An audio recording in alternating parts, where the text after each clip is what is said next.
Assalamualaikum warahmatullahi wabarakatuh. Halo teman-teman semua, kembali lagi di Spansel Podcast. Bersama saya Maulidina Nazwa Syifa Syarani dan saya Andi Istikhara sebagai podcaster.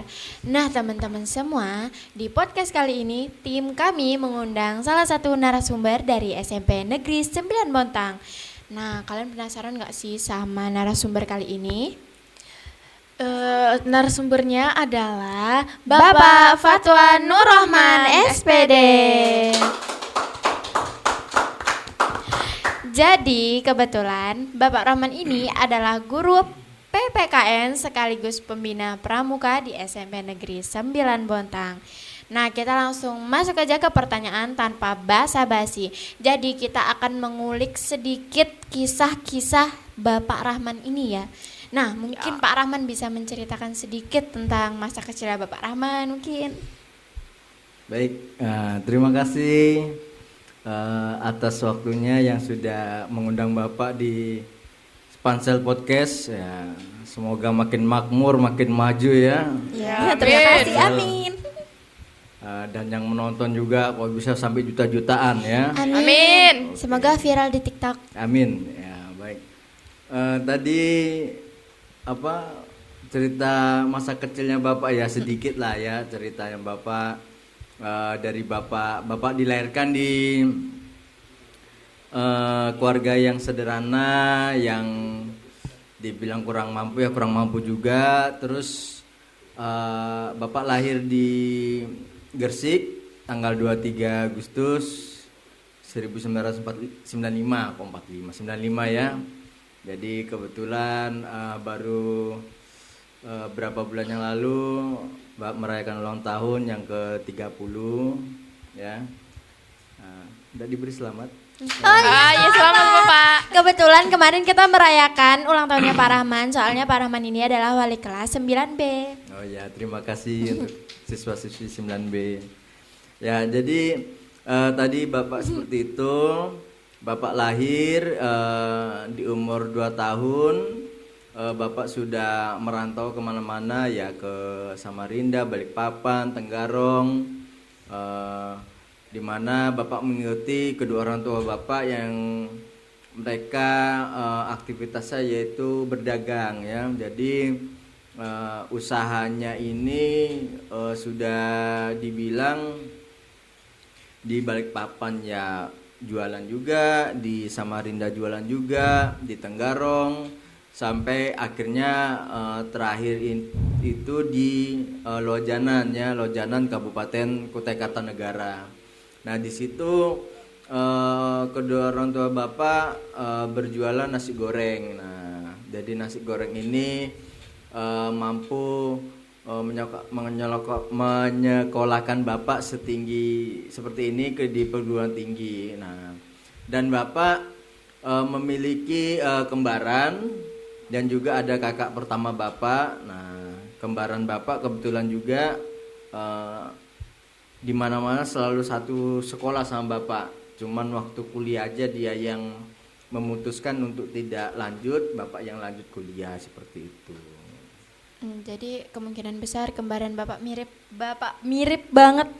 Kalau dibilang mirip bisa, asal Bapak pakai jilbab ya. Ya, bener. Kalau pakai jilbab Bapak sekarang kan zaman canggih ya. Pernah Bapak nyoba-nyoba, bukan Bapak, istri Bapak yang mencoba pakai EI. Bapak dipakaikan jilbab, persis sekali dengan kembaran Bapak. Katanya begitu. Boleh spill nggak kembaran Bapak? Oh, di spill pastinya ya kurang lebih seperti Bapak lah orang. Cuman Bapak nih mohon maaf ya saudara ya. Dia kisaran sekitar bahu Bapak.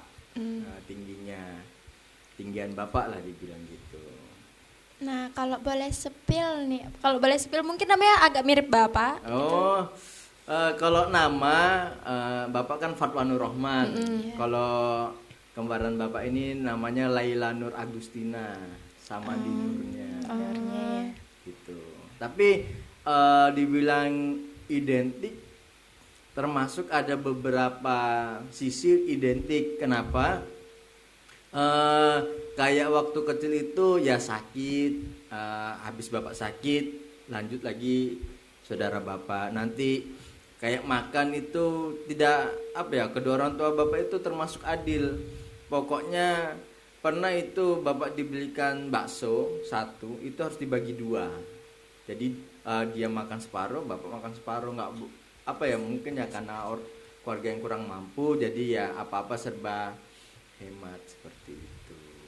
Mungkin Bapak beda berapa tahun sih sama kakaknya Bapak? Bukan beda berapa tahun Enggak, ya? kan Bapak punya satu kakak nih. Oh ya. Ya itu. Kalau yang ya maaf ya sedikit sambil menyepil ini ya. Kalau saudara bapak yang pertama itu berapa tahun ya bedanya? Pokoknya pas bapak kelas 4, kelas 3 SD, dia kelas 2 SMA. Kisaran berapa tahun itu? Mungkin ada 10 atau 15 tahunan mungkin ya. Nah, sekitar itu bedanya yang sama saudara perempuan bapak yang pertama. Bapak beda berapa menit sama kembarannya Bapak? 5 menit, 5 minutes ya. Bedanya bapak lahir duluan, baru saudara perempuan bapak yang lahir. Oh, jadi Bapak anak tengah. Kalau di budaya Jawa katanya ya, bapak kalau yang lahir duluan itu sebagai adik, karena kakaknya ini mendorong adiknya ini keluar untuk selamat lahir duluan ke dunia. Makanya bapak adik baru yang keluar berikutnya kakak bapak gitu. Makanya banyak yang bilang, loh kok terbalik, harusnya lahir duluan itu yang kakak. Nah, ini budaya di tempat bapak sih. Berarti Bapak adik laki-laki sendiri. Ya, kebetulan bapak anak putra satu-satunya dan anak terakhir gitu. Mungkin karena Bapak kembar nih ya. Mungkin Bapak pernah kelahi sama kembaran Bapak karena sesuatu kayak gitu. Pokoknya untuk kelahi, jagoannya lah bapak ini. Makanya dibilang saudara perempuan kembaran bapak itu pintar, memang pintar orangnya. Bapak yang mucil, makanya bapak ini sering kali ngusilin dia. Ya, pernah kejadiannya sedikit dia cerita, mungkin dia kalau ingat bisa ketawa-ketawa sendiri ya di sana. Tahu lompat karet? Tahu-tahu. Nah, itu rebutan bapak sama dia. Dia narik, bapak narik, langsung bapak lepas, jadi kena badannya itu sampai merah.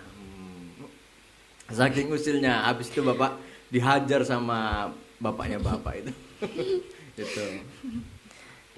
Nah, mungkin kita pindah ke pertanyaan lain ya. Ya. Mungkin sebelum jadi guru, Bapak mungkin punya cita-cita lain gitu. Ada dari kecil ya, sebenarnya cita-cita tuh seperti sebuah mimpi ya. Apalagi mimpi itu kan gratis, boleh sekali ya. Intinya diusahakan. Nah, Bapak pernah ingin jadi pilot lah, ingin jadi ini itulah, sampai ingin jadi polisi juga. Makanya Bapak pernah lulus SMA itu nyoba daftar Polri. Tetapi ya itu tadi bukan rezekinya Bapak Mas ya. Jadi Bapak diperintahkan oleh orang tua Bapak untuk lanjut kuliah gitu. Mungkin di cerita Bapak ini mungkin ada pengalaman berkesan atau ya begitulah berkesan dalam hidup Bapak ini. Iya. Ya kalau kesannya sih banyak, ya kesan bersama keluarga sama orang-orang yang ada di sekitar Bapak. Makanya Bapak bilang, dibilang Bapak ini banyak bertemu dengan orang lain. Makanya Bapak senang sekali bertemu sama orang baru, orang yang dulu pernah ketemu Bapak bertemu lagi. Jadi Bapak bisa saling sharing itu dalam kehidupan Bapak itu. Sharing pengalaman gitu. Ya, bisa mungkin bisa jadi sebagai motivasi kita juga ya, kalau ketemu sama teman lama, tahu-tahu dia sudah sukses atau jadi apa gitu kan, kita kan akhirnya termotivasi sama dia gitu. Kan dulu Bapak punya cita-cita tuh, pastinya Bapak pernah ngelakuin yang bisa mencapai gitu cita-citanya, kayak berusaha apa gitu. Ya, kalau untuk usaha kan dalam hidup tuh ya, kalau kita ingin sesuatu pastinya usaha. Terus itu pasti butuh referensi itu ya, butuh informasi dari sekitar lah. Dan yang terakhir pastinya butuh doa. Karena doa orang tua itu pasti sangat-sangat manjur. Kenapa demikian Bapak bilang seperti itu? Karena waktu Bapak sebelum jadi guru, Bapak pernah jadi marketing di salah satu perusahaan mobil. Nah, di situ sebenarnya kedua orang tua Bapak itu tidak merestui. Kenapa kok saya ini sudah kuliah guru, kan fakultas perguruan Bapak ambil jurusannya itu. Kenapa kok larinya jadi marketing gitu? Sayang kan sama gelarnya. Akhirnya orang tua Bapak sebenarnya tidak suka, cuman mungkin jalannya Bapak juga, Bapak tiba-tiba punya pikiran kalau kayak gini terus kapan ini menyesuaikan dengan gelar yang Bapak dapat. Akhirnya berdoa, Bapak mantapkan, terus Bapak coba lowongan di Dinas Pendidikan di Kota Samarinda. Akhirnya keterima di salah satu sekolah seperti itu. Mungkin sebelum Bapak mengajar di SMP 9, mungkin Bapak pernah mengajar di tempat lain? Oh, kalau di tempat lain pernah. Ya sebelum di SMP 9 di enggak apa-apa ya disebut sekolah juga ya. Di SMP 21 di Samarinda di Jalan Tongkol di Sungai Dama. Nah, itu ada salah satu sekolah favorit juga di situ. Nah, untuk pas Bapak jadi marketing di perusahaan mobil juga, Bapak sempat ngajar juga di salah satu SMA di Samarinda. Dan kebetulan SMA ini tempat Bapak dulu sekolah. Jadi kebetulan guru PKN-nya kenal Bapak, dan kebetulan juga gurunya itu sedang ada kegiatan apa gitu di luar. Bapak disuruh gantikan sekitar hampir sebulan kalau tidak salah itu. Itu. Bapak dapat itu. Ya kalau dibilang bayaran ya pasti dapat, walaupun tidak ya bagi Bapak cukup lah, kurang lebihnya cukup lah bagi Bapak itu. Makanya ya Bapak ya bagus nih sebagai pengalaman baru, walaupun itu pertama kali Bapak berhadapan langsung dengan peserta didik. Di situ Bapak basah kuyup pokoknya, keringat dingin. Bapak tegang. Wah, ya tegang, ya nervous, ya mau ngomong itu gugup. Terus itu yang tadi sudah Bapak baca-baca materinya, pas sudah berhadapan sama, jadi kayak mau ngomong itu kayak bingung gitu ya, ngeblank tiba-tiba. Nah, itu pengalaman juga bagi Bapak.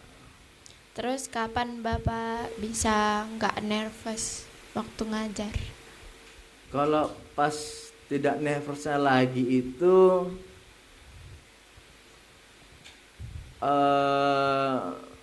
ada di salah satu momen itu Bapak kayak mengikuti pelatihan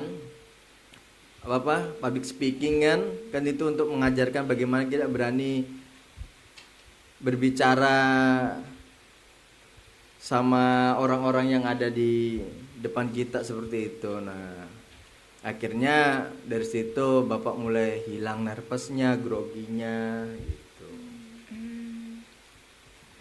Nah, mungkin ada sosok di balik perjuangannya Bapak ini, sosok yang paling berkesan menurut Bapak?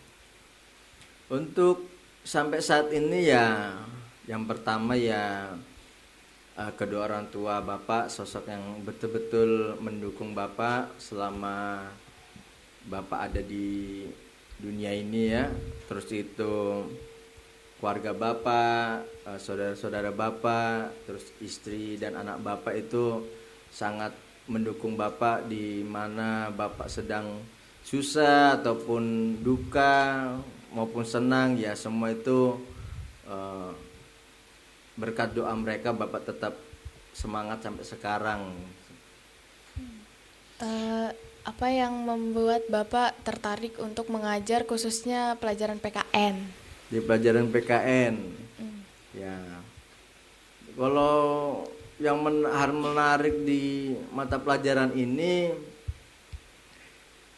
ya sebelumnya mungkin ini ya, Bapak pernah bilang ke kalian waktu mengajar, Bapak masuk kuliah itu sebenarnya tidak mau ke jurusan ini, maunya kayak ke dunia hukum seperti pengacara atau tidak seperti di psikologi.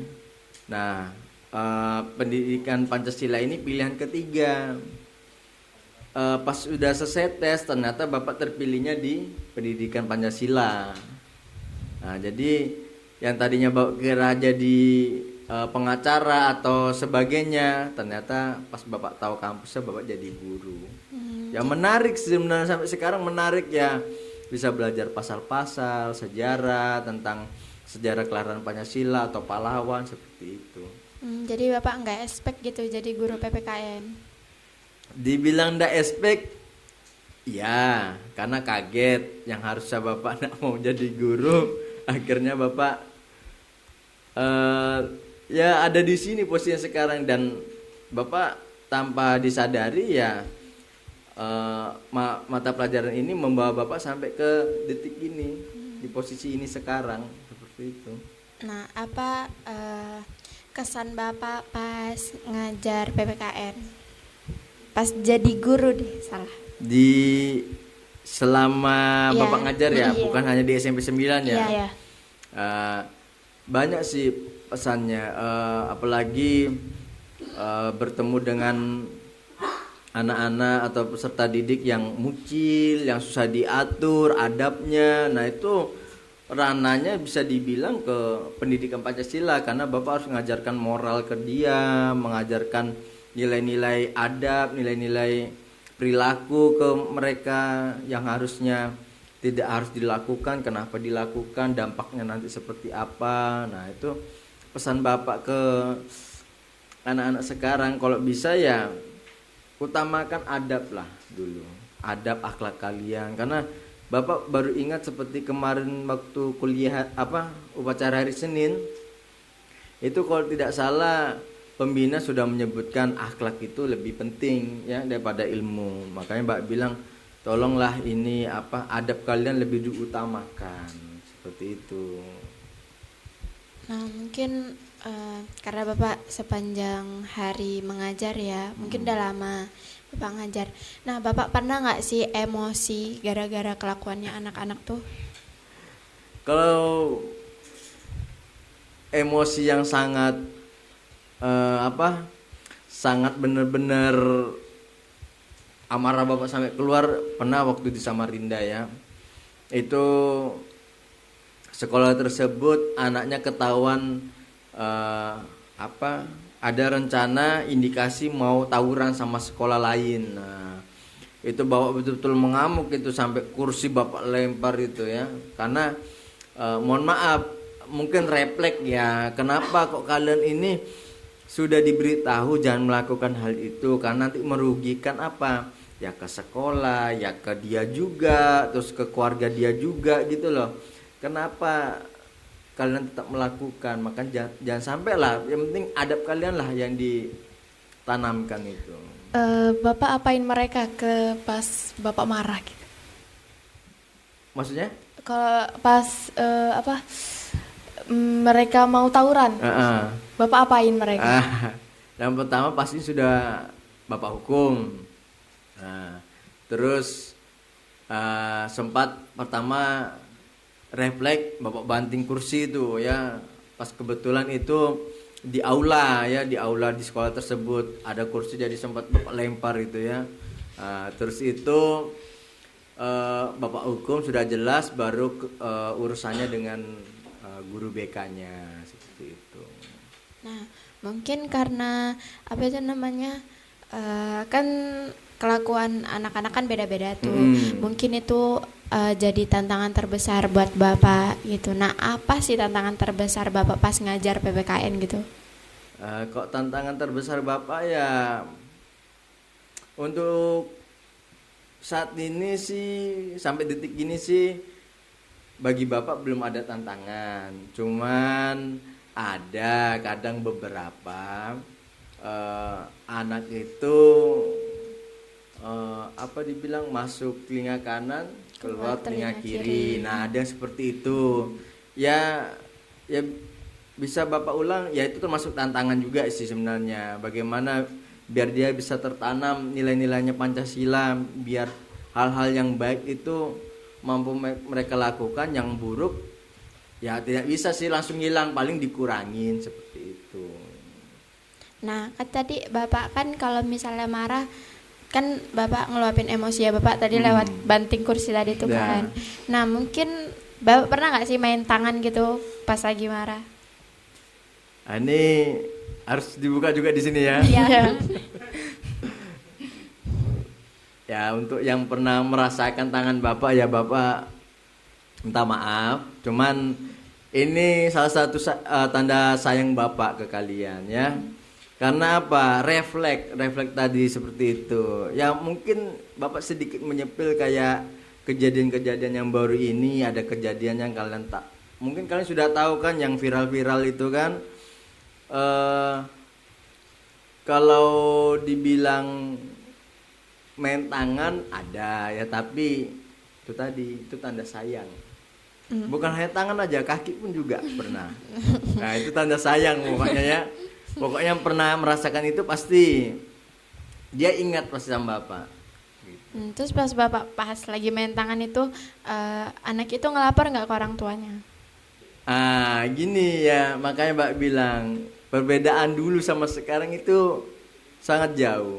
Dulu itu tahun berapa ya? Mungkin kisaran 2000, pas Covid kalau tidak salah. Pas Covid mau berakhir. Nah, itu memang ada kayaknya Bapak merasa dia mungkin mau melapor orang tuanya ketika pulang setelah Bapak melakukan hal itu. Ternyata dia langsung menemui Bapak besoknya. Menemui Bapak, minta maaf ke Bapak karena dia sadar diri. Karena ini ya, kejadiannya itu temannya lagi belajar, dia ganggu. Nah, dia di depan pintu itu, apalagi ada guru di dalam kelas tersebut. Bapak refleks di situ, Bapak negur dia ndak dengar. Ya, refleks kaki Bapak itu yang nendang itu kan. Mungkin dia ngerasa salah di situ, besoknya nemuin Bapak, minta maaf, dan Bapak juga menyadarkan dia lagi kalau ada hal seperti itu jangan dilakukan karena hal tidak baik, apalagi ada guru di dalam kan tidak sopan rasanya gitu. Jadi ya itu tadi, tendangan Bapak jadi rasa sayang untuk dia gitu. Nah, mungkin ada beberapa anak sepansel yang begitu ya Bapak. Mungkin Bapak bisa ngeliat ke kamera terus kasih pesan buat anak-anak sepansel yang mungkin punya sikap yang begitu. Ya, untuk anak sepansel ya, untuk anak SMP 9, apalagi Bapak sering lihat yang putranya ya, yang putra-putranya ini ada aja hal-hal yang dia lakukan ya, yang usil ke temannya, ya lempar sana lempar sini, ya apa bahasanya itu, olok mengolok ya nama orang tuanya. Jangan dilakukan ya, jangan dilakukan pokoknya, karena itu nanti pasti dampaknya itu ke diri kalian sendiri pokoknya. Pasti itu enggak mungkin enggak lari dari kalian. Bisa jadi apa ya, Bapak berpesan seperti ini, apa nanti kalau kalian punya saudara atau anak nanti di kemudian hari, pasti itu bakal terjadilah kepada keluarga atau anak kalian nanti seperti itu. Nah, mungkin pas lagi Umi gitu kan, main masuk-masuk aja kan sudah dibagi tuh kelasnya masing-masing. Tuh kayak ada anak yang main masuk-masuk aja tuh. Terus kadang nggak Umi malah pergi main. Reaksi Gitu. Bapak kayak gimana? Reaksi Bapak gitu. Apalagi pas kebetulan Bapak piket di situ ya, piket KBM. Ya ya pertama ya pasti Bapak teriak pakai mic itu, bukan teriak maksudnya menegur pakai mic itu tadi kan, memberitahu peringatan ke mereka kalau waktunya Umi ya Umi, terus itu kelasnya di mana, tempatnya mereka Umi, bertemu dengan ustazahnya, ustadznya, yang harus dilakukan. Kok tidak ya pasti ada teguran dari Bapak, mungkin ada sedikit seperti apa namanya, hukuman ya fisik lah, hukuman fisik ya, mungkin kita suruh keliling lapangan kah, atau suruh jongkok seperti itu, jalan berapa meter seperti itu. Hormat bendera. Kan Ya bisa juga seperti kemarin kan ada disuruh hormat bendera. Ya itu sebenarnya kasih sayangnya guru ya. Nggak ada guru itu tiba-tiba refleks menghukum kamu atau mukul seenak-enaknya, kamu nggak ngapa-ngapain tiba-tiba dipukul, atau kamu semena-mena tiba-tiba langsung dituduh atau difitnah. Itu Bapak jujur aja tidak membenarkan hal itu. Pasti ada alasannya. Nggak asal guru tahu begini langsung kamu dijok salah gitu, enggak. Sebenarnya ada alasan di balik semua itu. Nah, mungkin pas Bapak udah marah nih ke satu orang. Terus habis itu ternyata orangnya tuh masih ngelakuin itu lagi. Bapak gimana? Kalau itu tadi anak murid Bapak, kan Bapak wali kelas. Nah, itu anak murid Bapak di kelas Bapak. Ya, yang pertama urusannya sama Bapak. Tapi kalau masih melakukan hal tersebut lagi yang tidak baik, Bapak serahkan sama guru BK. Karena kalau tadi Bapak masih menggunakan cara tangan, kasih sayang tangan sama kasih sayang kaki, ya beda ceritanya seperti itu ya. Nah, mungkin Bapak bisa mungkin Bapak punya cara buat menumbuhkan rasa nasionalisme dan karakter pada siswa-siswa SMP 9 yang baik hati, tidak sombong dan imut, cute, gemes ini. Ya. Untuk menumbuhkan rasa nasionalisme ini sebenarnya dengan kalian tidak sadar kalian sudah menumbuhkan. Udah kalian lakukan gitu loh ya. Pertama seperti setiap Senin kalian sudah datang tepat waktu ya kan, apalagi mengikuti upacara bendera, di situ kan sudah menanamkan rasa nasionalisme. Apalagi sampai kalian bisa melakukan kesadaran-kesadaran yang positif ya, ada sampah. Apalagi di sekolah kita ini kan ada singkatan Lisabu. Nah, lihat sampah ambil buang. Nah, seperti itu. Nah, itu kesadaran yang itu nasionalisme yang kalian yang kalian bisa lakukan dengan semudah itu gitu loh. Nggak harus itu sampah, tidak kan. Kalau pokoknya sadar ya ambil, buang di mana tempat sampah. Mungkin itu salah satunya. Jadi tanpa kita sadari kita tuh udah melakukan itu. Betul. Memang terus itu saling bantu teman, saling bekerja sama. Apalagi kalian tahu sendiri kan ada 8 dimensi ya kan, anak Indonesia hebat. Nah, apa yang kalian lakukan itu dengan secara tidak langsung sudah kalian lakukan semua, salah satunya. Menurut Bapak ada nggak potensi yang bisa dikembangkan dari SMP 9 ini? Kalau potensi gimana ya, Bapak enggak tahu di sisi-sisi lain ya, karena kebetulan Bapak juga di sini memegang eskul, bukan memegang ya, ikut ikut nimbrung gitu loh ya bahasanya, karena bukan ketuanya lah di situ, nimbrung di eskul, salah satunya eskul pramuka. Nah di situ ya dibilang ada potensi, tapi kan butuh tahapan-tahapan dan proses. Tidak semua proses itu tiba-tiba instan, pasti kan ada ujiannya lah.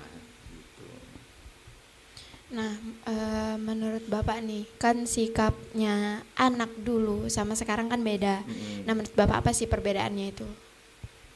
Kalau dulu di zaman Bapak ya itu tadi ya. Kalau Bapak mengambil dari yang viral-viral baru-baru ini, ya salah sedikit dia salah, eh, diberi hukuman sama guru, lapor orang tuanya membela, ya itu hal yang sangat membedakan sama zaman dulu. Kok zaman dulu Bapak pernah kejadiannya, jujur aja nih, Bapak ketahuan bolos, ya bolos di sekolah ya, ketahuan sama orang tua, wis dipanggil sama guru. Guru Bapak waktu itu jewer dan nyubit ke badan Bapak. Nah, akhirnya ketahuan sama orang tua Bapak, bukannya dibela, malah dihabisin Bapak. Pakai sapu itu sampai merah-merah paha Bapak itu. Jadi Bapak yang dihajar. Bapak yang dihajar jelas, karena itu betul-betul emang murni salah Bapak, bukan yang bukan guru itu tiba-tiba melakukan itu terus Bapak senang atau ya udah jelas itu kan yang seperti Bapak bilang tadi, itu sayangnya guru ke kamu, kenapa kamu melakukan itu gitu loh. Akhirnya ya di rumah habis Bapak, merah-merah badan Bapak semua. Motivasi kalimat-kalimat, kata-kata yang membuat kita itu selalu berusaha, ada yang seperti itu juga. Terus kayak ada kalimat yang Bapak ingat sampai sekarang, jadilah orang yang berguna bukan sempurna, seperti itu. Ya, boleh tepuk tangan. Nah, mungkin Bapak mempunyai pesan moral terpenting yang ingin Bapak tanamkan kepada murid-murid ini. Benar? Pesan moral. Ya.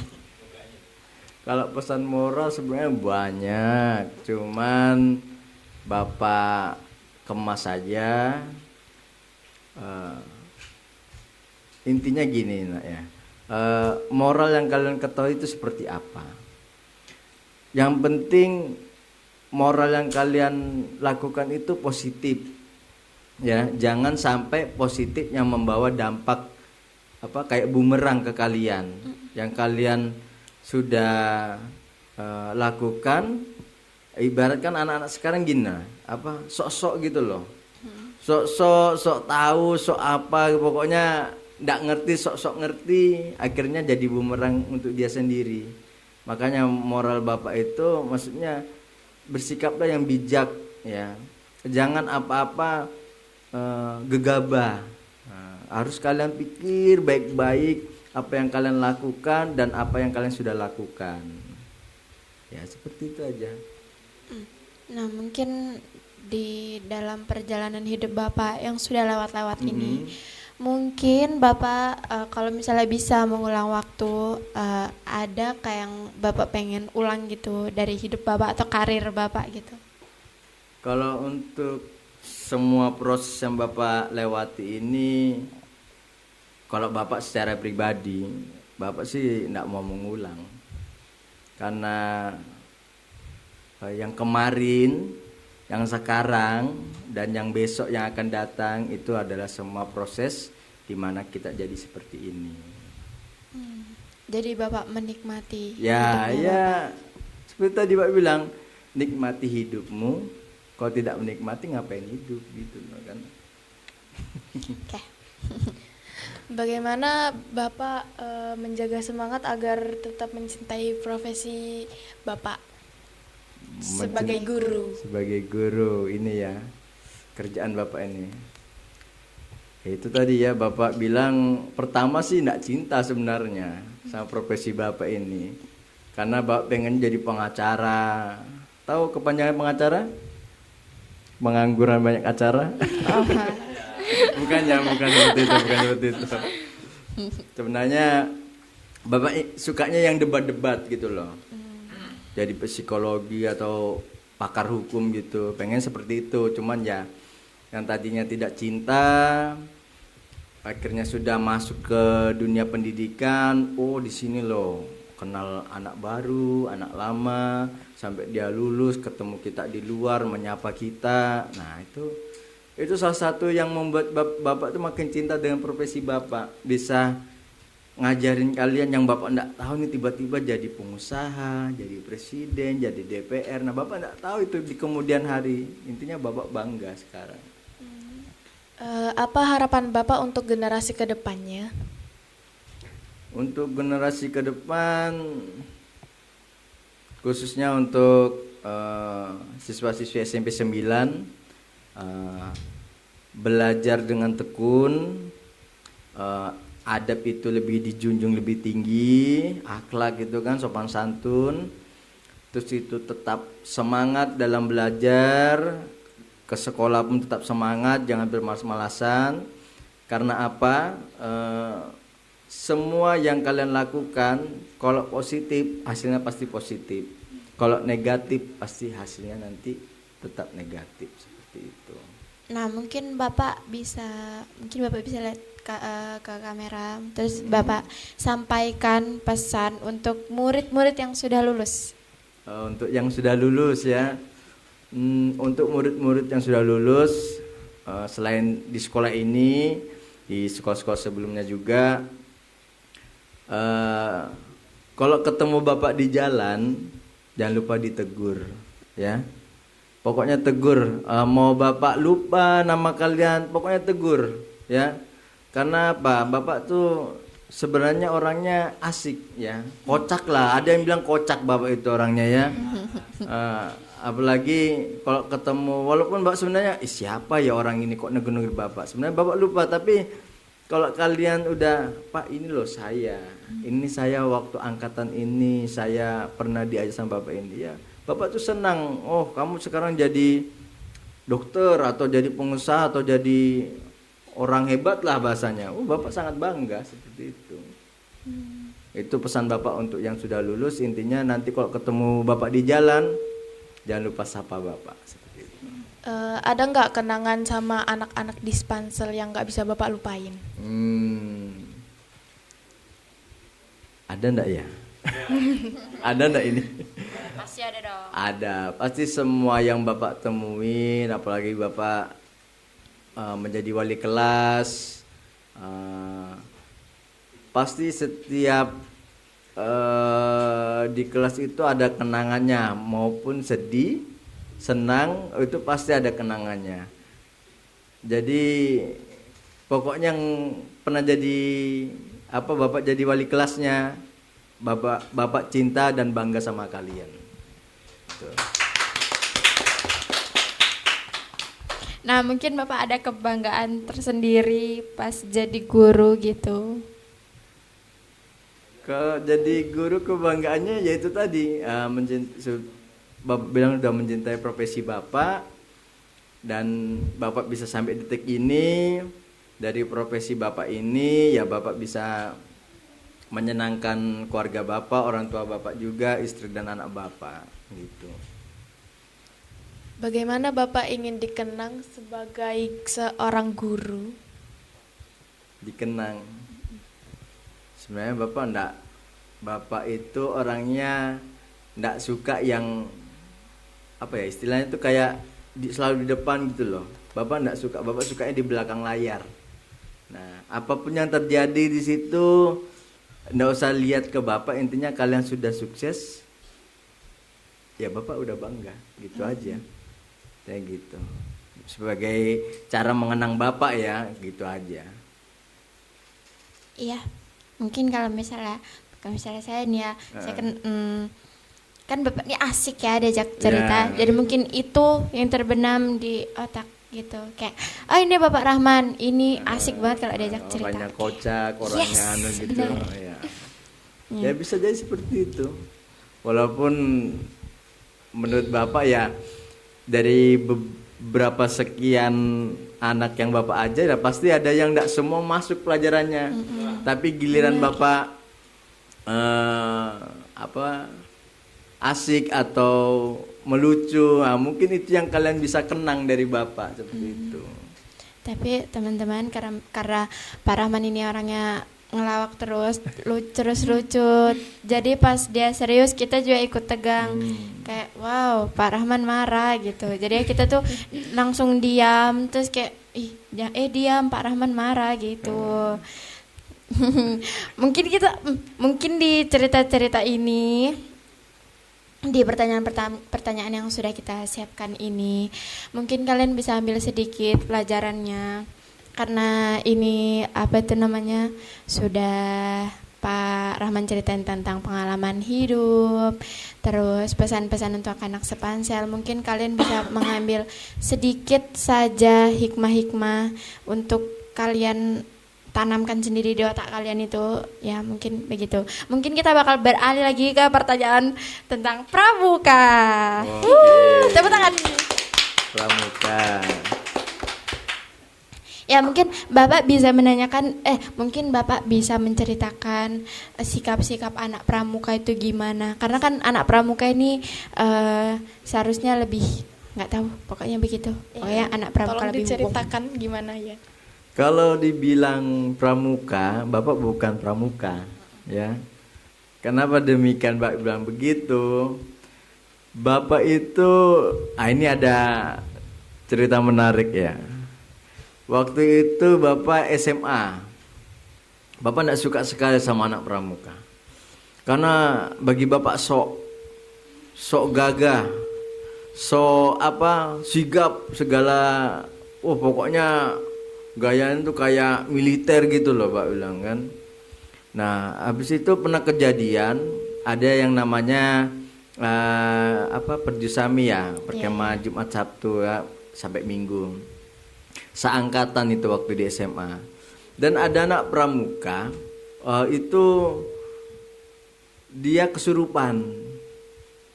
Jadi Bapak sama teman-teman Bapak ini sampai bertanya gini, katanya anak pramuka baru nginep semalam kok kesurupan. Nah, habis itu dia sok-sok lagi di depan Bapak. Maksudnya bukan di depan Bapak, teman-teman Bapak. Jadi kayak orang kesurupan itu. Jadi teman-teman Bapak ini kan orangnya sukanya langsung main pukul nih, ya kan. Jadi dianggap dia, bohong nih kesurupannya, betulan dipukul, kami hajar itu. Anak pramuka itu akhirnya Laki-laki. Ya? Laki-laki. Nah, Gak mungkin cewek dong. ternyata bener, dia itu kesurupannya cuman bohong-bohongan untuk nakut-nakuti peserta aja. Nah, itu ada salah satu yang bikin Bapak sebenarnya tidak suka pramuka dari situ. Nah, tapi tidak tahu kenapa waktu Bapak sudah masuk di dunia pendidikan, Bapak itu pas disuruh mengenal pramuka, tiba-tiba Bapak kayak jatuh cinta dari situ. Akhirnya kayak